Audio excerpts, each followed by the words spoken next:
You're too damn stupid to handle real money, girl.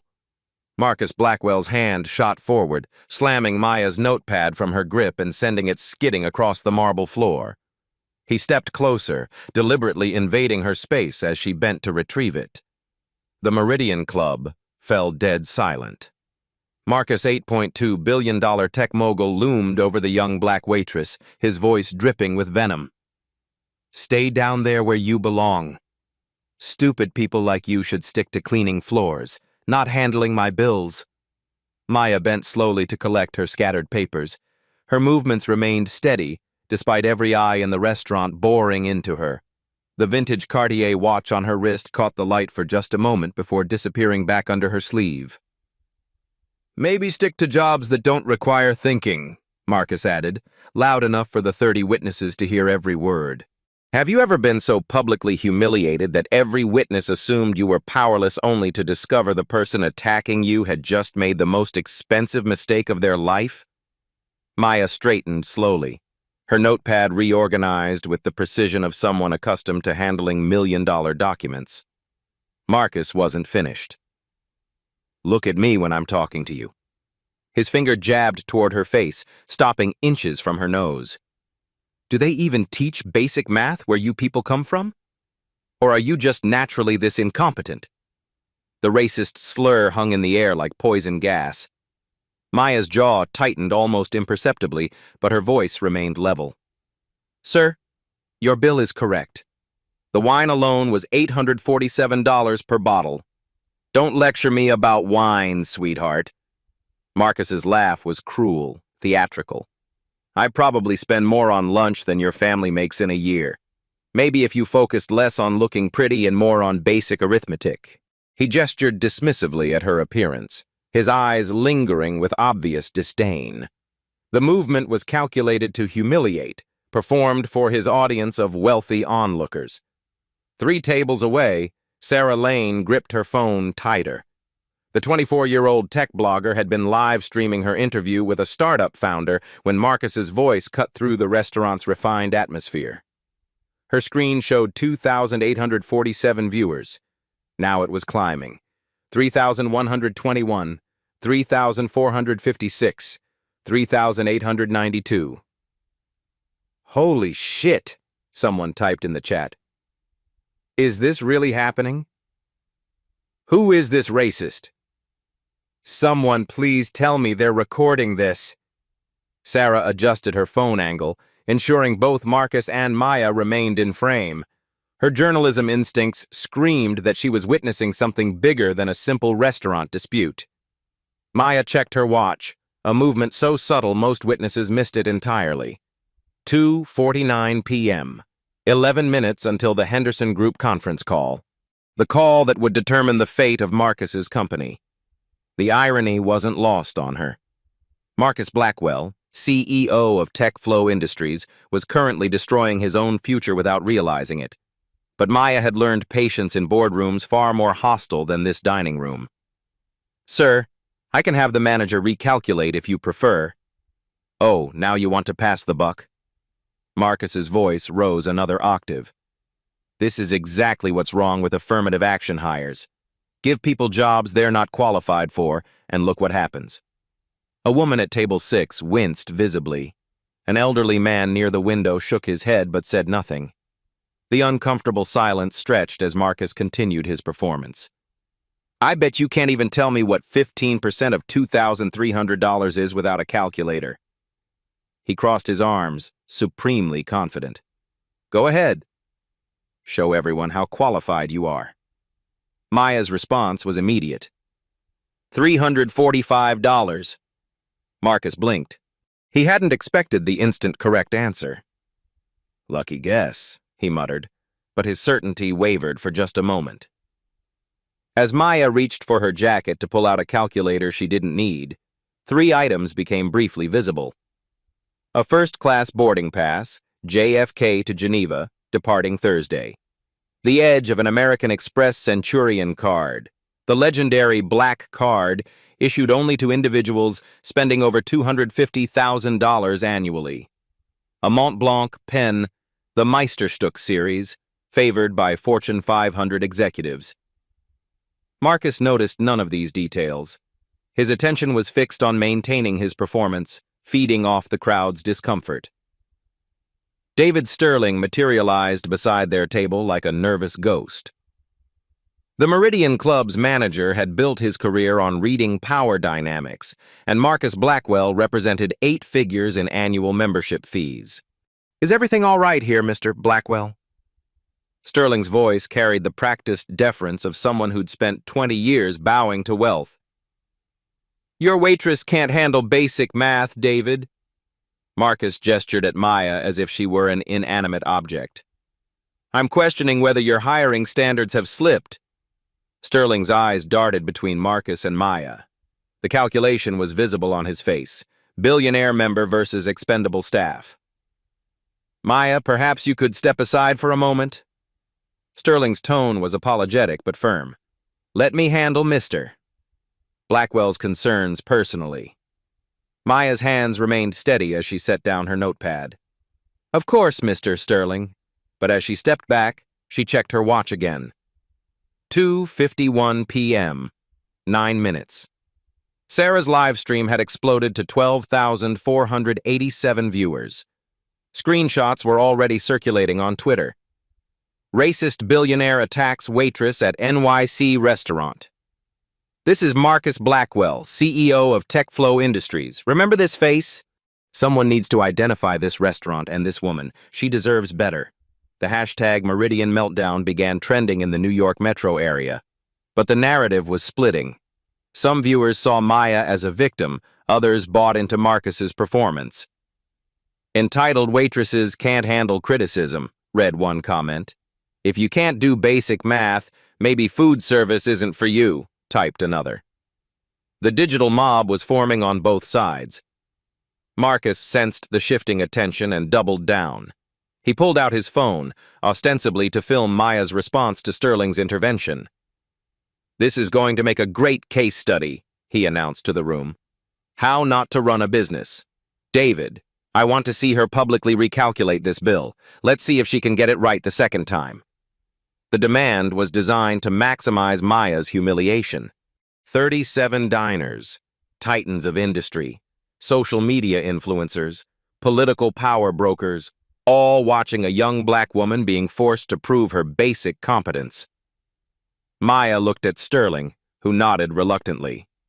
Then she looked at Marcus, whose phone camera was trained on her face.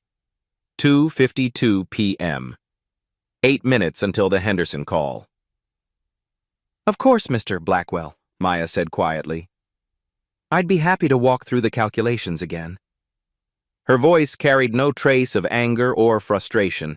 If anything, she sounded almost amused. Marcus's phone captured every word, every gesture. He had no idea he was documenting his own destruction.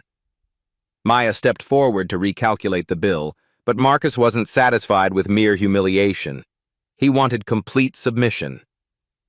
"Actually, David, I think this requires more serious intervention." Marcus's voice carried the authority of someone accustomed to moving markets with a phone call. "This level of incompetence reflects poorly on your establishment." Sterling's face went pale. The Meridian Club's reputation depended on members like Marcus Blackwell. One negative review from him could destroy decades of carefully cultivated exclusivity. "Of course, Mr. Blackwell, Maya. Please step into the office so we can discuss this properly."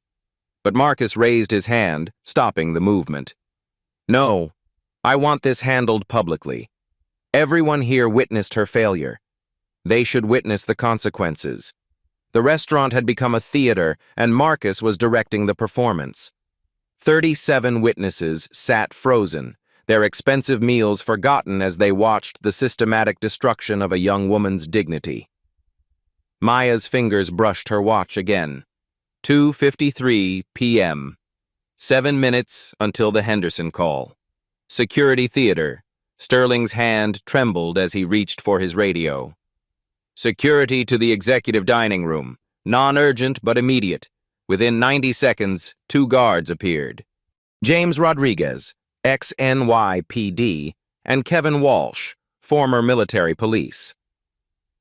Both men had worked private security long enough to recognize the script they were being asked to perform. "Gentlemen, we have a staff performance issue that requires documentation," Sterling explained, his corporate speak failing to mask the obvious racial dynamics at play. Rodriguez's jaw tightened. He'd seen this movie before. Walsh avoided eye contact entirely. "Ma'am, we're going to need you to step aside while management reviews the situation," Rodriguez said, his tone professional but apologetic. Maya nodded calmly. "I understand." But Marcus wasn't finished. "Actually, I want them to escort her out. This kind of attitude is exactly why some people never advance in life." The room's tension ratcheted higher. A woman at table 12 pulled out her phone to record. Two men near the bar exchanged uncomfortable glances, but remained seated. Digital wildfire. Sarah's live stream had become appointment television. Her viewer count hit 23,891 and climbing. The chat moved so fast she couldn't read individual comments, but the sentiment was clear. America was watching a real-time racial confrontation. Screenshots flooded social media platforms. Twitter, breaking. Tech billionaire Marcus Blackwell publicly humiliates black waitress at NYC restaurant. Instagram. This is happening right now at the Meridian Club. TikTok. Racist billionaire thinks he can destroy this woman's life.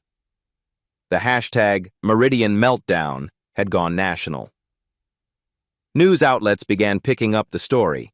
Someone had identified the restaurant's location, and protesters were already gathering outside. But the narrative remained split. Marcus's supporters rallied around him. Rich people work hard for their money. They deserve proper service.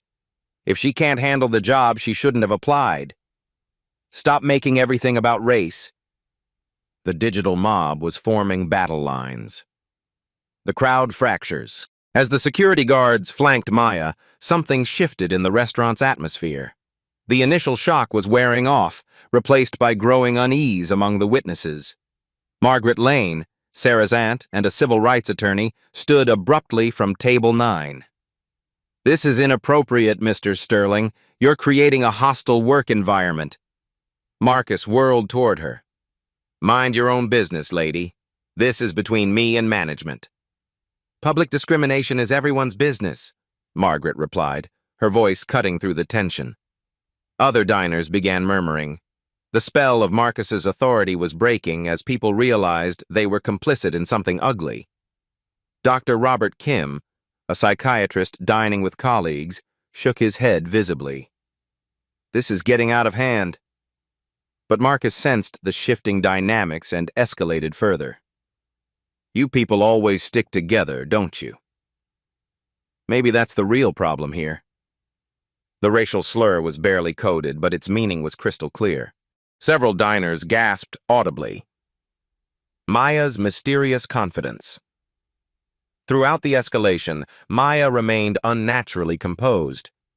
While security guards positioned themselves around her, while Marcus's phone recorded her every reaction, while 37 pairs of eyes dissected her responses, she maintained the bearing of someone who knew something nobody else did.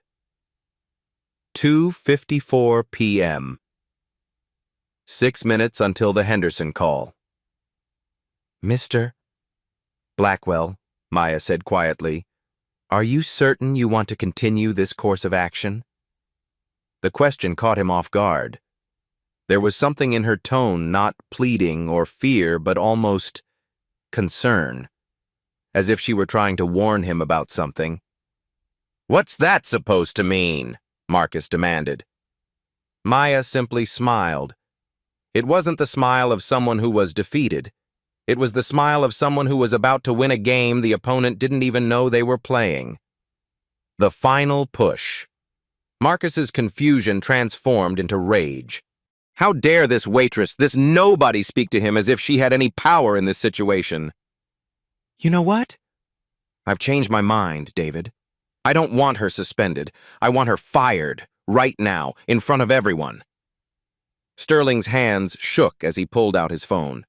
This was beyond his usual conflict resolution protocol, but Marcus Blackwell's annual membership fees exceeded Sterling's salary by a factor of 20.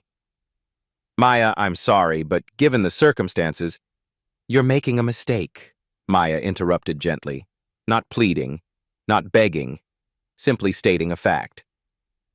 Marcus laughed, a sound devoid of humor. The only mistake here is your hiring practices, David. Some people just aren't cut out for jobs that require thinking. Maya checked her watch one final time. 2:55 p.m. 5 minutes until the Henderson Group conference call. She reached into her jacket pocket, not for tissues or a resignation letter, but for her phone. Her movements were deliberate, calm, almost ceremonial. The entire restaurant watched as she composed a single text message. Her thumb hovered over the send button for just a moment. Then she looked directly at Marcus, her eyes holding his gaze with steady intensity. Mr. Blackwell, last chance. Are you absolutely certain you want to continue? Marcus's face twisted with contempt. Send me your worst, sweetheart. Maya smiled again, that same mysterious expression that suggested she knew something he didn't. She pressed send. The message. The text was brief, professional, devastating. Initiate Protocol 7. Authorization, Richardson Alpha 9. Effective immediately. Marcus's phone buzzed 3 seconds later. Then again. Then it started ringing. His CFO's name flashed on the screen. The color drained from his face as he answered. What? Now? But the call isn't until... The voice on the other end was frantic, panicked. Marcus's expression shifted from confusion to horror in real time. What do you mean Maya Richardson is calling off the deal?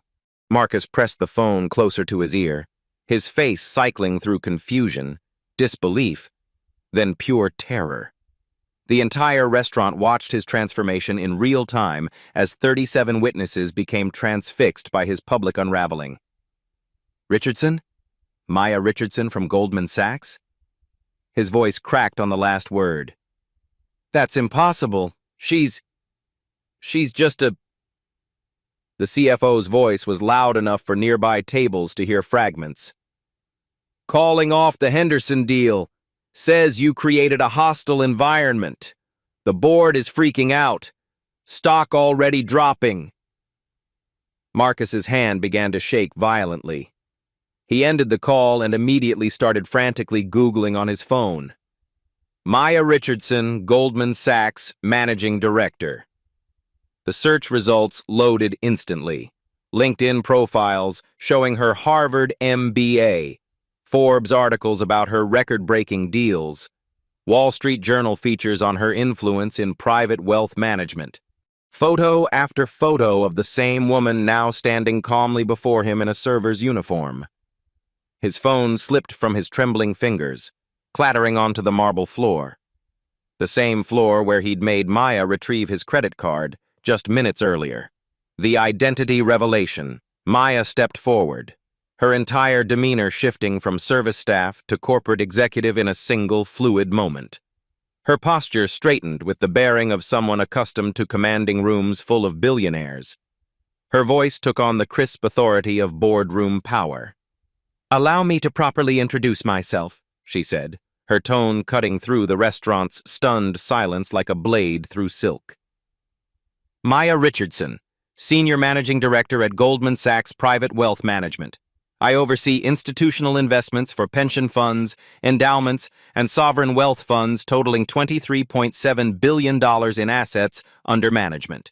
The restaurant erupted in whispers, gasps, and the soft clicking of phones as diners frantically Googled her name. Sarah's live stream chat exploded with viewers sharing Maya's professional credentials in real time, her viewer count now approaching 6 figures. Sterling's face went white as paper, then green around the edges. He'd just attempted to fire one of Wall Street's most powerful investment managers. His career flashed before his eyes, 20 years of building relationships with Manhattan's elite, destroyed in a single afternoon. "I've been handling your company's acquisition negotiations for the past 6 months, Mr. Blackwell," Maya continued, checking her vintage Cartier watch with casual precision that now made perfect sense. "This lunch break was scheduled between my morning meeting with Henderson Group's acquisition committee and our 3 p.m. final approval conference call." Marcus's legs nearly buckled. He gripped the table edge for support. TechFlow Industries wasn't just seeking any acquisition. The Henderson Group deal represented $4.2 billion, 32.8% of his company's total valuation. Without it, every analyst on Wall Street projected a catastrophic 47% stock decline within 18 months. His company would become a takeover target for vulture capitalists. The power dynamic explodes. But Maya wasn't finished dismantling his world. She reached into her tailored jacket and withdrew a slim leather portfolio that definitely didn't belong to restaurant staff. The kind of understated luxury that screamed serious money. "I also personally manage $847 million in pension fund investments currently held in TechFlow Industries stock," she said, opening the portfolio to reveal official Goldman Sachs documents bearing the firm's distinctive letterhead. "Representing the retirement funds of teachers, firefighters, police officers, and municipal workers across 12 states. The mathematics hit Marcus like a physical blow to the solar plexus. Maya Richardson didn't just control his acquisition. She controlled nearly $1 billion of his company's institutional investor base. One recommendation from her could trigger a massive sell-off that would crater his stock price overnight. "That's not possible," he whispered, his voice barely audible above the restaurant's growing murmur of conversation. "You're a waitress. You work here." Maya's laugh was genuinely amused, the sound of someone who'd heard this particular form of incredulity many times before. "I volunteer here twice a month through Goldman Sachs's community service program. Mr. Blackwell, the Meridian Club partners with our corporate philanthropy initiative. I find it refreshing to interact with people who judge me on the quality of my service rather than the size of my portfolio." The irony was absolutely devastating. Marcus had just publicly humiliated the one person who held his company's future in her hands during her volunteer work at the very establishment where he was a premium member. Dr. Robert Kim leaned toward his dining companion and whispered, "This is the most spectacular example of unconscious bias I've ever witnessed. Someone should write a case study. The witnesses react." Margaret Lane was already taking detailed notes on her phone, her legal mind automatically calculating the discrimination lawsuit that could emerge from this debacle.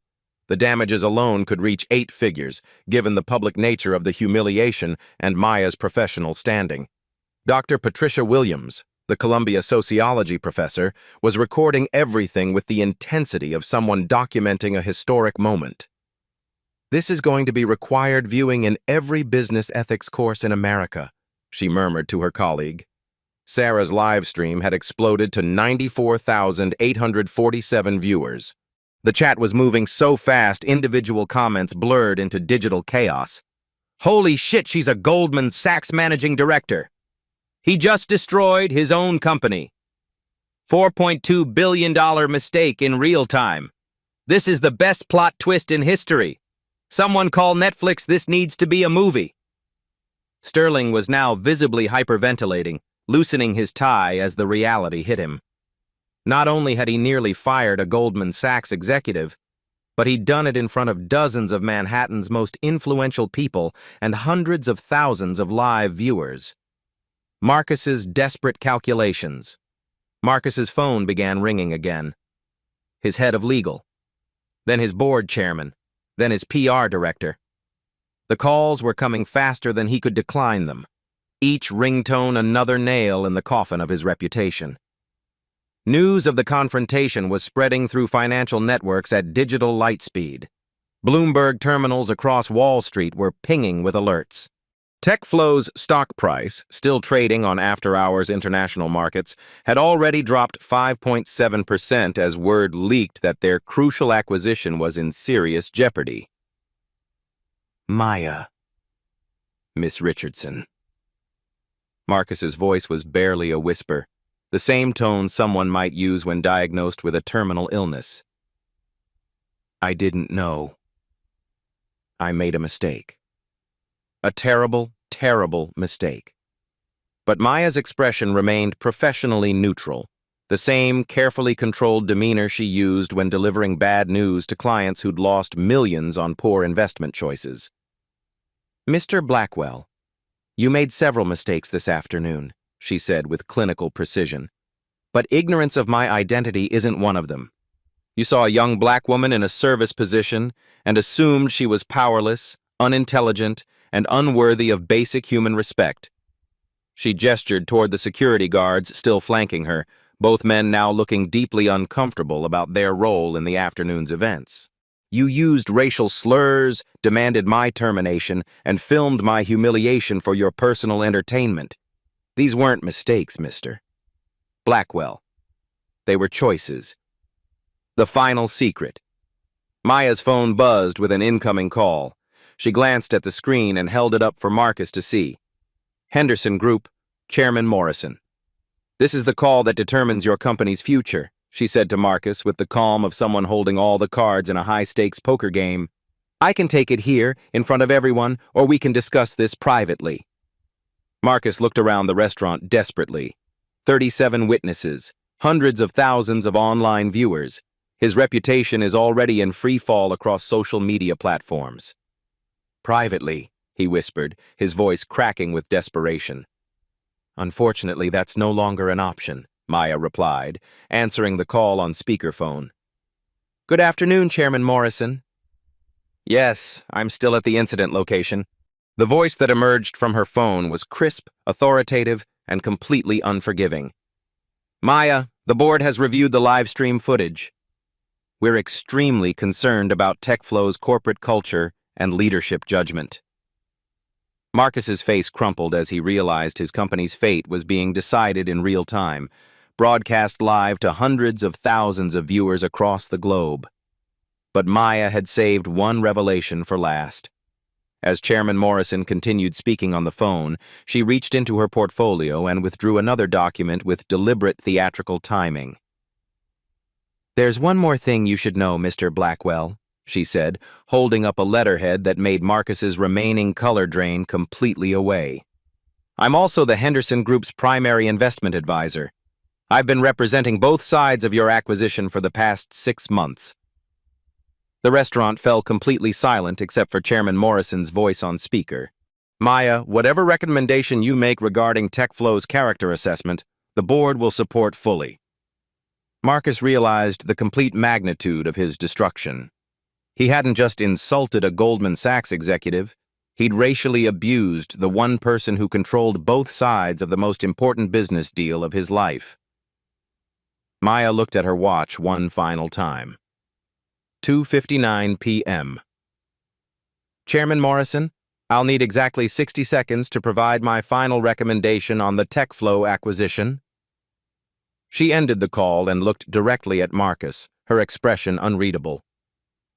Mr. Blackwell, you now have 1 minute to convince me why I should recommend proceeding with a $4.2 billion investment in a company whose CEO just demonstrated profound racial bias, catastrophically poor judgment, and complete disrespect for basic professional conduct. The countdown had begun. Marcus's empire hung in the balance, and Maya Richardson held every single card. Marcus's mouth opened and closed like a fish gasping for air. 60 seconds to save a $4.2 billion deal. 60 seconds to prevent his company's destruction. The mathematics were brutal and simple. Maya, Miss Richardson, please, he stammered, his billionaire confidence evaporating in real time. I can explain. I can make this right. Maya pulled out her phone, opening the timer app with theatrical precision. You have 55 seconds remaining, Mr. Blackwell. I suggest you make them count. The entire restaurant watched in fascination as one of America's most powerful tech moguls prepared to grovel before the woman he'd just tried to destroy, the data speaks. Maya opened her leather portfolio and began reading with the clinical precision of a forensic accountant delivering a verdict. Let me provide some context for your 60 seconds, Mr. Blackwell. TechFlow Industries, current market capitalization, $12.8 billion. The Henderson Group acquisition represents $4.2 billion, or 32.8% of your total company value. Her voice carried the authority of someone who'd memorized every number, every clause, every contingency in the deal. Without this acquisition, your Q4 projections show a revenue shortfall of $1.7 billion. Your debt-to-equity ratio will breach the 2.3 threshold outlined in Section 47B of your primary credit facility. Your lenders will demand immediate restructuring. Marcus's face went ashen. She knew his company's financials better than he did. Additionally, Maya continued, consulting another document, Goldman Sachs manages pension fund holdings of $847 million in TechFlow stock. Our fiduciary duty requires us to protect these investments from companies exhibiting material character risks. She looked up from her papers, her expression professionally neutral, but devastating. 40 seconds remaining. Legal frameworks. Maya's tone shifted into the precise language of corporate law, each word chosen for maximum impact. The Henderson Group acquisition agreement includes Clause 47B, material character concerns. This clause specifically addresses situations where executive behavior creates reputational risk exposure for stakeholders. Margaret Lane, the civil rights attorney, nodded approvingly from her table. She recognized expert legal maneuvering when she saw it. Your public display of racial discrimination, filmed and witnessed by dozens of people, absolutely qualifies as a material character concern under Delaware corporate law, Maya explained. Henderson Group's board has fiduciary duties to their shareholders to avoid investments that create unnecessary PR and legal liability. Marcus's breathing became labored. But the merger, we've been planning this for months. The synergies alone are worth 25 seconds, Maya interrupted calmly. The ultimatum. Maya closed her portfolio and faced Marcus directly, her voice taking on the tone she used when delivering final terms to opposing negotiators. Here are your options, Mr. Blackwell.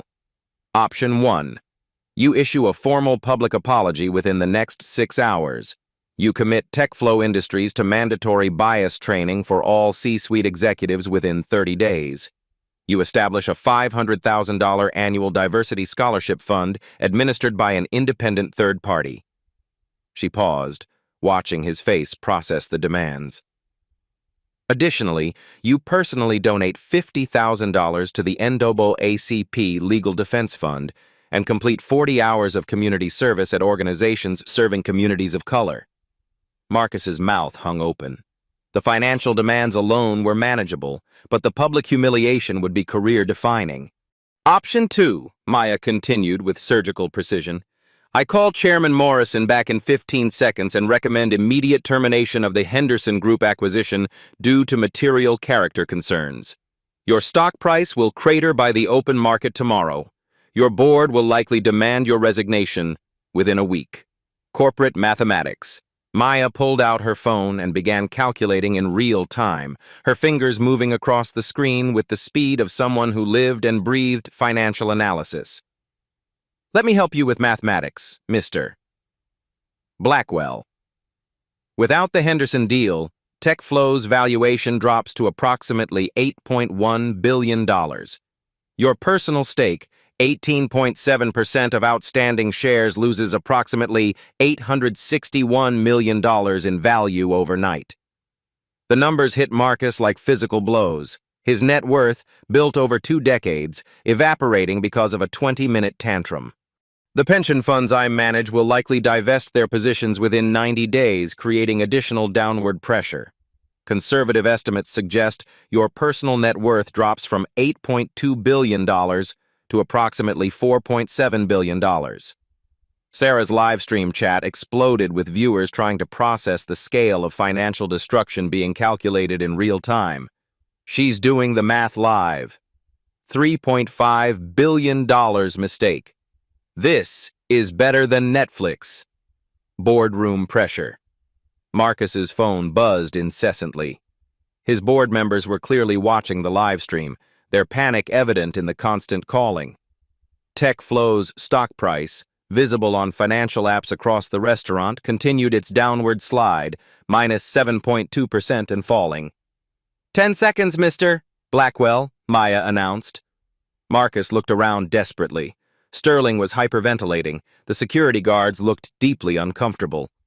37 witnesses watched with the intensity of a crowd at a public execution. Marcus's voice cracked. I choose option 1. The professional response. Maya's expression didn't change, but she nodded once with the efficiency of someone closing a major deal. Excellent. I'll need those commitments in writing within 6 hours. Our legal department will draft the appropriate agreements. She speed-dialed Chairman Morrison, putting the call on speaker once again. Chairman Morrison, I've completed my assessment. TechFlow Industries has agreed to comprehensive remediation measures addressing today's incident. I'm recommending we proceed with the acquisition contingent on verified completion of the agreed-upon reforms. The relief in Morrison's voice was audible. Excellent work, Maya. The board appreciates your thorough handling of this situation. Consequences and compliance. But Maya wasn't finished establishing her dominance. She pulled out another document from her seemingly endless portfolio. Mr. Blackwell, I'm also implementing enhanced monitoring protocols. Goldman Sachs will require quarterly diversity and inclusion reports from TechFlow Industries. Any future incidents of discrimination will trigger immediate review of our investment positions. She handed him a business card with corporate accountability partners printed in elegant serif font. You'll also be working with CAP to implement systemic changes. They specialize in executive bias remediation for Fortune 500 companies. Their success rate is excellent, though their methods can be intensive. Marcus accepted the card with trembling hands, his empire intact, but his authority permanently altered. The power shift. Maya checked her watch one final time. The Henderson Group call has been rescheduled for 4 p.m. to allow you time to process today's agreements. I suggest you use the next hour wisely. She turned to Sterling, who was still visibly shaking. Mr. Sterling, I trust there won't be any employment issues related to today's incident? No, ma'am, absolutely not. Maya, you're always welcome here, and we're honored by your volunteer service, Sterling stammered, his voice thick with relief and terror. Maya nodded professionally, then addressed the restaurant at large. Ladies and gentlemen, thank you for your patience during this business discussion. I apologize for any disruption to your dining experience. The intellectual victory. As Maya gathered her materials, the profound nature of her victory became clear to everyone watching. She hadn't used violence, hadn't screamed, hadn't even raised her voice. She'd wielded data, legal frameworks, and institutional power with surgical precision. Marcus remained seated, staring at his hands. His phone continued buzzing with calls from board members, lawyers, and PR specialists who would spend the next week managing the fallout from his 20-minute meltdown. Sarah's live stream had peaked at 127,398 viewers. The story was already being picked up by major news outlets. Meridian Meltdown was trending globally. Maya stood, smoothed her jacket, and walked toward the exit with the bearing of someone who'd just closed another successful deal. She paused at the door and looked back at Marcus one final time. Mr. Blackwell, I hope this experience proves educational. Power isn't about humiliating others. It's about creating accountability. The door closed behind her with a soft click, leaving Marcus to contemplate the most expensive lesson of his life. True to his word, Marcus Blackwell published his public apology at 9 p.m. sharp. The statement, clearly drafted by crisis management specialists, appeared simultaneously across all major platforms. I deeply regret my inappropriate behavior toward Maya Richardson at the Meridian Club today. My words and actions were inexcusable and do not reflect the values I aspire to uphold. I take full responsibility for the harm I caused. The apology continued for 3 carefully crafted paragraphs, but the damage control felt hollow to the millions who had watched the live stream. Comments poured in by the thousands. Too little, too late. Actions have consequences, Marcus. Maya Richardson is a class act. This man is not. Within hours, hashtag accountability matters began trending alongside hashtag Meridian Meltdown. Corporate consequences. By 8 a.m. the following morning, TechFlow Industries Board had convened an emergency session. The optics were devastating. Their CEO's racist meltdown had been viewed over 2.3 million times across platforms. Several major clients were already requesting meetings to reassess partnerships. The board's decision was swift and comprehensive. Marcus would remain as CEO, but under unprecedented oversight. Chief Operating Officer Jennifer Walsh, a black Harvard MBA with 15 years at McKinsey, was promoted to executive chair with veto power over all major decisions. The board recognizes that lasting change requires structural reform, not just individual apologies, Walsh announced in a carefully choreographed press conference. We're implementing the most comprehensive bias remediation program in corporate America. Systemic transformation. The reforms Maya had demanded became industry-leading standards almost overnight. TechFlow's new policies were drafted by corporate accountability partners and implemented with military precision. Monthly bias training became mandatory for all employees, from interns to C-suite executives. The sessions weren't superficial diversity workshops. They were intensive, data-driven programs that measured behavioral change through 360-degree feedback and unconscious bias testing. The company established a chief diversity officer position with a salary of $380,000 more than most VPs earned. Dr. Angela Morrison, formerly of Google's Inclusive Hiring Initiative, was recruited to fill the role. Her mandate was clear: create measurable change or heads would roll. An anonymous reporting app, TechFlow Speaks, went live within 2 weeks. Employees could report discrimination, bias, or harassment without fear of retaliation. Every report triggered automatic investigation by external firms. The Scholarship Fund. The $500,000 annual diversity scholarship fund became Maya's personal project. Rather than delegating oversight to committees, she worked directly with the NAACP Legal Defense Fund and the United Negro College Fund to identify recipients. The first scholarship recipients were announced 3 months later. 12 students from underserved communities pursuing degrees in finance, technology, and business. Each received $41,667 annually for 4 years, plus paid internships at TechFlow and mentorship from senior executives. Marcus was required to personally meet each scholarship recipient. The first meeting, held at TechFlow's headquarters and live-streamed for transparency, was awkward but genuine. 18-year-old Jamal Washington from Detroit looked Marcus in the eye and said, "Thank you for this opportunity, but I hope you understand why trust has to be earned." Marcus's response surprised everyone. "You're absolutely right, Jamal. I hope I can prove worthy of that trust over time." The Meridian Club's transformation. David Sterling's near firing of Maya Richardson had exposed systemic problems at the Meridian Club itself. The incident forced the club's board to confront their own institutional biases. Sterling was demoted to assistant manager, though he kept his job after completing 80 hours of bias training and diversity education. The club hired Dr. Patricia Williams, the Columbia sociology professor who had witnessed the incident, as director of inclusion and member experience. New policies transformed the club's culture. Staff protection protocols prevented members from abusing employees. Any discriminatory behavior resulted in immediate membership suspension pending investigation. 3 longtime members were expelled within 6 months for various incidents. The club also expanded its community service partnership with Goldman Sachs, creating opportunities for executives to volunteer in service roles, experiencing firsthand what Maya had chosen to do. Marcus's personal journey.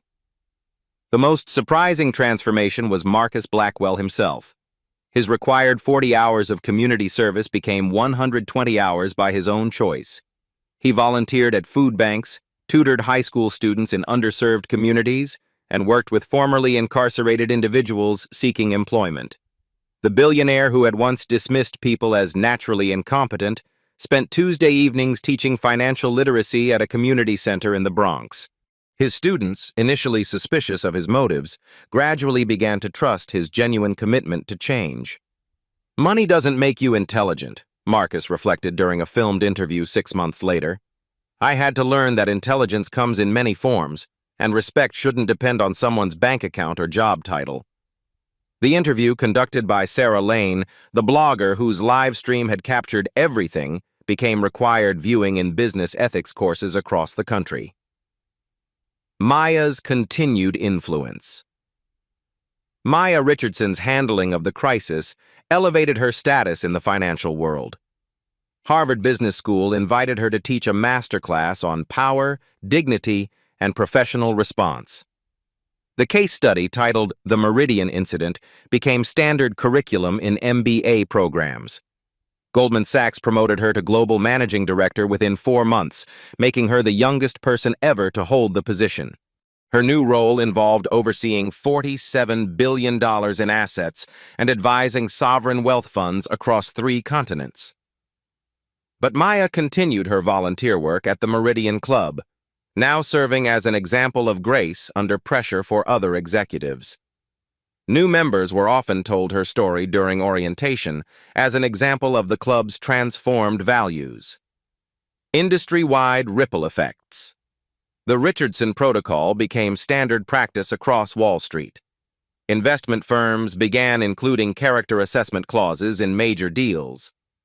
The precedent Maya had set, using fiduciary duty to enforce behavioral standards, became a powerful tool for corporate accountability. Other firms implemented similar policies.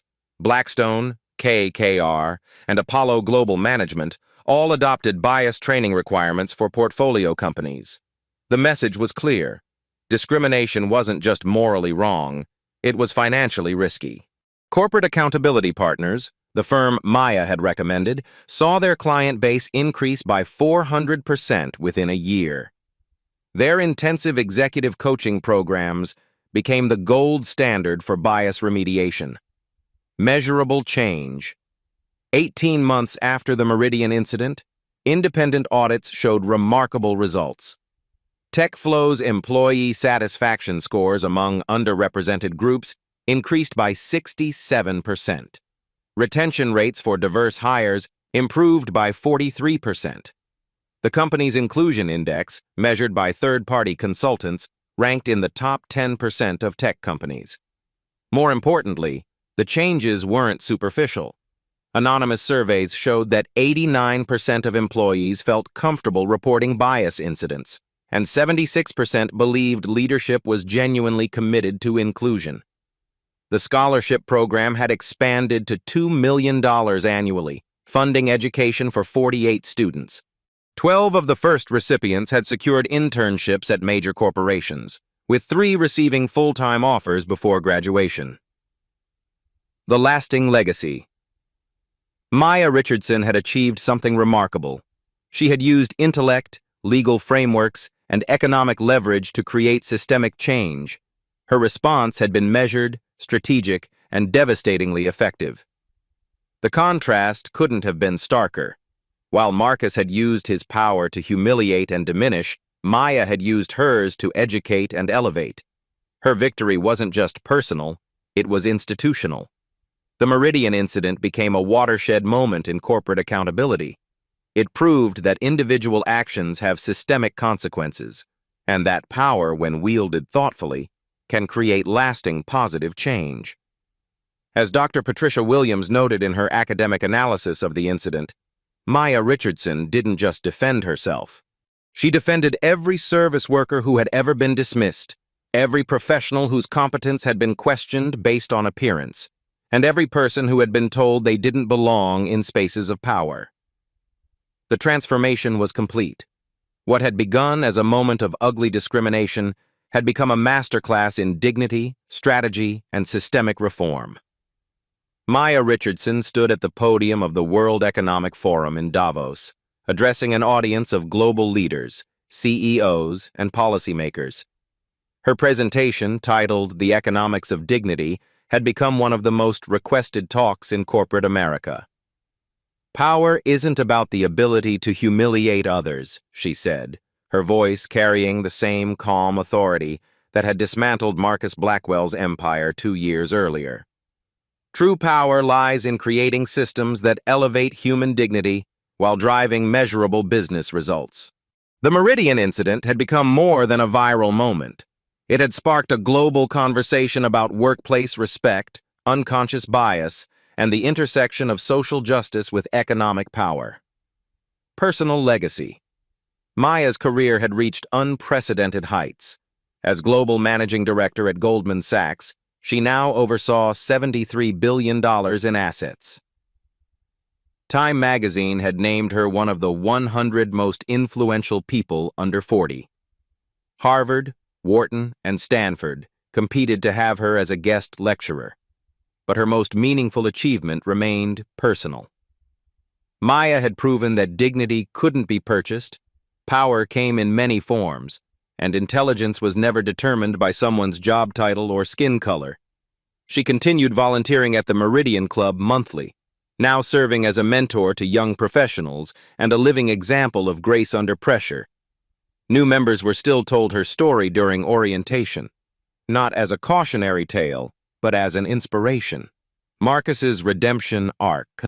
Perhaps the most surprising transformation belonged to Marcus Blackwell himself. The man who had once dismissed entire communities as naturally incompetent had become an unlikely advocate for corporate accountability. TechFlow Industries now led the tech sector in diversity metrics. Under the oversight structure Maya had demanded, the company had increased minority representation in leadership by 340%. Employee satisfaction scores reached all-time highs. Stock price had recovered and exceeded pre-incident levels. Marcus's personal journey continued evolving. His weekly volunteering had become a cornerstone of his identity. The scholarship program he'd funded had grown to support 127 students annually. 12 graduates now work at TechFlow in leadership track positions. "I used to measure my worth by how much I could diminish others," Marcus reflected in a recent interview. "Maya taught me that real success comes from how much you can elevate others." The billionaire who had once thrown credit cards at service workers now spent his Tuesday evenings teaching financial literacy to single mothers in the South Bronx. Social impact revolution. The Richardson model has been adopted by over 200 corporations worldwide. The combination of economic leverage, legal frameworks, and moral clarity had proven devastatingly effective at creating institutional change. Corporate bias incidents dropped by 67% among companies implementing Richardson model protocols. Employee retention among underrepresented groups increased by an average of 52%. Most importantly, anonymous reporting of discrimination incidents increased by 234%, suggesting that people finally felt safe speaking truth to power. The model had been studied by Harvard, Wharton, and Stanford business schools. International consulting firms now offer Richardson Protocol implementation as a standard service. The approach had been translated into 12 languages and adapted for different cultural contexts across 6 continents. Broader cultural shift. Sarah Lane, the blogger whose live stream had captured everything, had leveraged the viral moment into a career as a social justice journalist. Her documentary, The Power of One Voice, chronicling the Meridian incident and its aftermath, had won 3 Emmy nominations. The hashtag Meridian Meltdown lived on as shorthand for accountability moments. Instances where seemingly powerless individuals used intelligence, preparation, and moral clarity to challenge institutional bias. Corporate executives now faced a new reality. Discriminatory behavior carried real financial consequences. The Maya Richardson test had become common terminology in boardrooms, asking whether any action would survive public scrutiny and maintain fiduciary responsibilities. Values in action.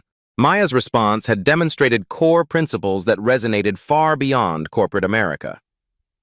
Dignity isn't negotiable, regardless of someone's position or paycheck. Respect should flow from basic humanity, not hierarchical power. Intelligence manifests in countless forms. Academic credentials, professional titles, and bank account balances don't determine someone's worth or capability. Strategic thinking defeats emotional reactions. Maya had channeled her anger into systematic change rather than personal revenge. Economic leverage can drive social justice. When used thoughtfully, financial power becomes a tool for creating equitable systems. Institutional change requires sustained effort. One viral moment meant nothing without follow-through, measurement, and accountability. Your role in change. The story of Maya Richardson and Marcus Blackwell proves that transformation is possible, but only when people choose courage over comfort. How many workplace injustices have you witnessed but stayed silent about? What would happen if you spoke up next time you saw discrimination? How can you use whatever power you possess, economic, social, or moral, to create more equitable spaces? Maya didn't set out to become a symbol of corporate accountability. She was simply a professional woman doing volunteer work who refused to accept disrespect. Her response wasn't perfect or superhuman, it was prepared, strategic, and grounded in dignity. Take action. Today, share your own experiences with workplace discrimination in the comments below. What would you have done in Maya's situation? How can we create more inclusive spaces in our own communities and workplaces? If this story resonated with you, subscribe to Black Voices Uncut for more stories of quiet strength overcoming systemic bias. Share this video with someone who needs to remember their own power. Tag someone who exemplifies grace under pressure. Let's celebrate people who create change through intelligence, preparation, and unwavering dignity. Because real power isn't about tearing others down, it's about building systems that lift everyone up. The next Maya Richardson might be you. The question is, when your moment comes, will you be ready? Reality isn't always easy to hear, but that's exactly why we tell it. At Black Voices Uncut, we go beyond the surface, showing what others won't. If you value unfiltered truth, hit like, comment your perspective, and subscribe. Every voice matters, and every truth deserves to be heard.